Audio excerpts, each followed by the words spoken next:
Penalty kick और penalty shoot out, ये दोनों टर्म में क्या डिफरेंस है और कैसे इसका इस्तेमाल होता है। तो कहने का मतलब है कि पेनाल्टी जो किक होता है वो एक पेनाल्टी एरिया में जब डिफेंडिंग टीम जो है अपने एरिया के पेनाल्टी किक में कोई ऐसा फॉल कर देती है, तो ऐसे में जो है पेनाल्टी जो है के तौर पर जो है फ्री किक के तौर पर विपक्षी टीम को दे दिया जाता है। और उस पेनाल्टी एरिया का एक जो स्पेशल स्पॉट जो होता है वहाँ पर गेंद को रखी जाती है, जो गोल के जो क्षेत्र है उससे मात्र जो है 12 गज यानी 11 मीटर की दूरी पर गेंद को रखा जाता है। और उस क्षेत्र में सिर्फ 2 प्लेयर स्पेशली रहते हैं। एक जो है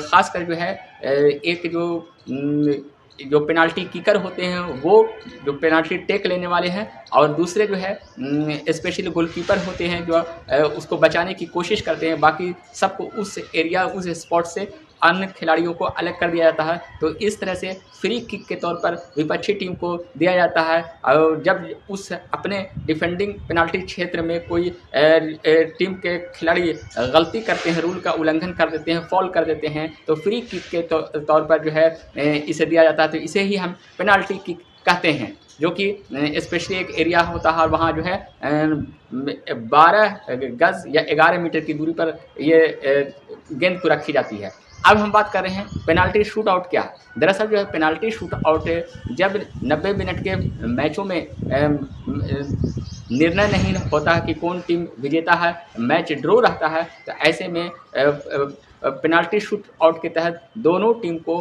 5 बार गोल करने का चांस दिया जाता है। और ऐसे में जो है उसे पेनाल्टी शूट आउट कहते हैं। और उसमें पेनाल्टी शूट आउट में भी एक रूल होते हैं कि अगर उस दौरान भी अगर मान लिया कि अतिरिक्त जो एक्स्ट्रा टाइम दिया जाता है पेनाल्टी शूट के लिए, जो स्पेशल टाइम दिया जाता है, उसमें भी गोल नहीं होते हैं, तो ख़ासकर जो है 1990 के दशक से जो है sudden death penalty shoot out के तहत एक नियम बनाए गए हैं, और जिसमें एक गोल अतिरिक्त करने का दिया जाता है।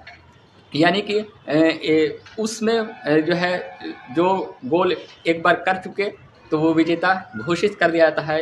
यूरो कप 1996 में स्पेशली अगर हम देखें तो उसमें जो है जर्मनी ने चेक गणराज्य को जो हराया था, उसमें सडन डेथ जो पेनाल्टी शूट आउट का एक हिस्सा होता है, उस हिस्से के वजह से विजेता घोषित की जाती है। तो कहने का मतलब है कि पेनाल्टी शूट आउट में दोनों टीमों को जो एक चांस दिया जाता है, और उस स्थिति में अगर 4-4 गोल दोनों कर लिए 4-4 गोल दोनों कर लिए तो ऐसे में ड्रॉ हो जाता है। यानी कि एक चांस दोनों को दिया जाता है गोल करने का एक टाइम के हिसाब से पेनाल्टी शूट आउट के तहत, और उसके बाद अगर वो नहीं हो पाता तो अतिरिक्त एक गोल करने के लिए एक चांस दोनों को दिया जाता है। तो कुल मिलाकर जो है 5 चांस के तौर पर पेनाल्टी शूट आउट में ये नियम आ जाते हैं। तो कहीं ना कहीं जो है पेनाल्टी शूट आउट इसे ही कहते हैं। और पेनाल्टी किक जो हम बताया वो अलग होते हैं, जिसके बारे में बता लिया। कहने का मतलब है कि दोनों